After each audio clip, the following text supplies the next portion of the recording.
Hi everyone! Before the clock strikes midnight and fireworks light up the sky, let me take you into a story that proves how quickly a peaceful neighborhood can spiral into full-blown HOA chaos. All because of one simple, harmless plan. If you love real-life HOA drama, neighborhood power struggles, and stories where rules collide with human behavior, hit that like button, subscribe, and turn on notifications. You're now watching HOA Blacktail, where authority is questioned, boundaries are pushed, and sometimes the calmest residents can ignite the biggest change. This story begins on a crisp New Year's Eve. Not the kind of night for raucous parties or citywide fireworks, but a night full of anticipation. The kind where the air itself seems charged with expectation, excitement, and a subtle tension waiting to unfold. In this quiet suburban street, governed by a homeowners association obsessed with order, one family's carefully planned gathering would ignite more drama than anyone anticipated. The house belonged to Maya and Ryan Carter, longtime residents who had always played by the rules.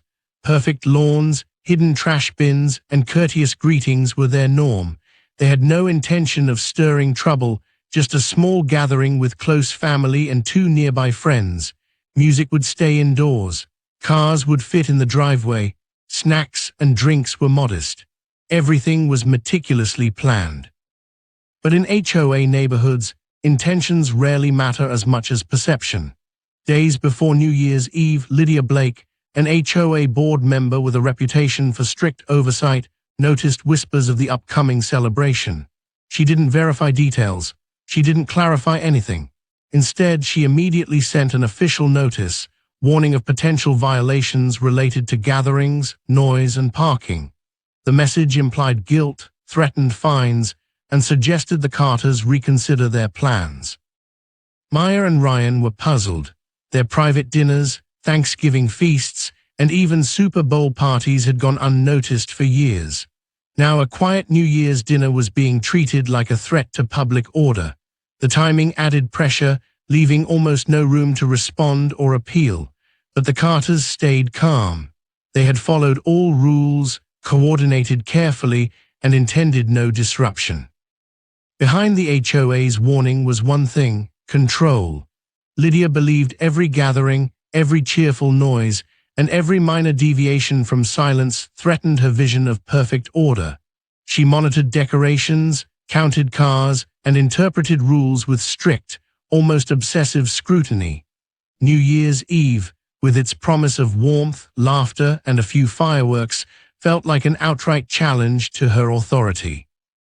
When the Carters replied, explaining the gathering's size, indoor nature, and history of compliance, the HOA's response was cold and dismissive.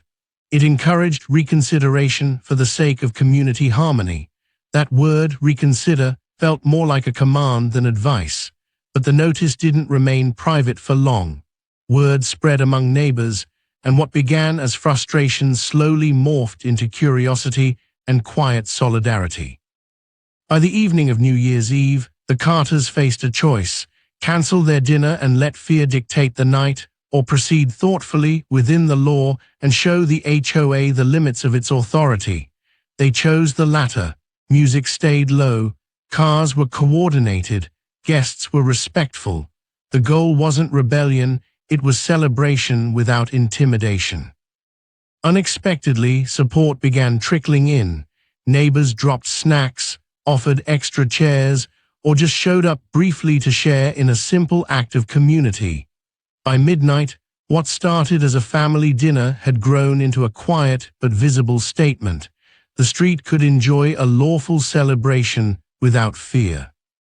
Even Lydia appeared later that night, circling the house in her car. Her presence alone was meant to intimidate, but the gathering looked ordinary. It was lawful, it was safe, and it was exactly what a private celebration should be. The countdown ended, cheers erupted, glasses clinked, children laughed. The new year had arrived, and so had the realization: authority cannot flourish without accountability. By morning, the HOA's warning had backfired. Photos circulated, discussions started, and residents began reading bylaws themselves. Questions replaced compliance. Transparency replaced fear. Lydia's reputation softened, and the board realized its overreach had been exposed publicly. But that was only the beginning. Over the next few days, the Carters' quiet act of courage rippled across the neighborhood. Residents who had once hidden behind silence started talking. They shared stories of minor infractions that had been blown out of proportion, questioned vague rules, and discussed how they could protect themselves from arbitrary enforcement. Neighborhood group chats buzzed with laughter, disbelief, and shared strategies for legally asserting their rights. The HOA board, meanwhile, scrambled behind the scenes. They realized that stopping one gathering was simple, but confronting half a street standing together calmly and legally was something entirely different. Board members who had previously relied on fear to maintain control began doubting their approach. Emails were reread, bylaws re-examined, and old warnings revisited.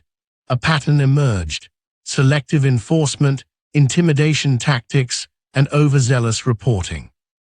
As New Year's Eve celebrations continued in other streets, the Carters became a symbol, not for breaking rules, but for standing firm within them. Neighbors began hosting their own small events, confident in their compliance and buoyed by collective support. The street, once silent under the weight of fear, buzzed with quiet energy. Everyone knew rules existed, but they could no longer be wielded as a weapon. Lydia, the HOA board member, attempted to regain control. She attended meetings more frequently, sent follow-up emails, and reminded residents of rules in carefully worded notices. But her authority, once unquestioned, had waned. Residents now read bylaws themselves, documented interactions, and asked for transparency at every turn. Enforcement notices were treated analytically, not blindly followed. Months later, the Carters' New Year's gathering was remembered not for fireworks, not for decorations, and certainly not for loud music, but as a turning point. It highlighted the disconnect between fear-driven enforcement and actual community spirit. The HOA, while still existing and maintaining common areas, had to adjust its approach. Communication became key. Transparency became necessary. Trust slowly replaced intimidation. Each new year after, the street celebrated more openly. Families gathered, neighbors shared meals, and decorations appeared confidently. There was still order, still rules, but they were balanced by awareness, knowledge, and collective courage. The Carters never gloat, never sought attention, but their small act proved something larger. When residents stand together calmly, legally, and visibly, even the most rigid HOA rules can be challenged and changed. And so the quiet neighborhood, once ruled by fear and strict oversight, learned a powerful lesson. Preparation, legality, and unity are stronger than authority alone. Every new year, as lights glimmer and laughter spreads, the memory of that night serves as a reminder that standing up calmly, thoughtfully, and collectively can create lasting change. And sometimes, even a single family dinner can reshape an entire community.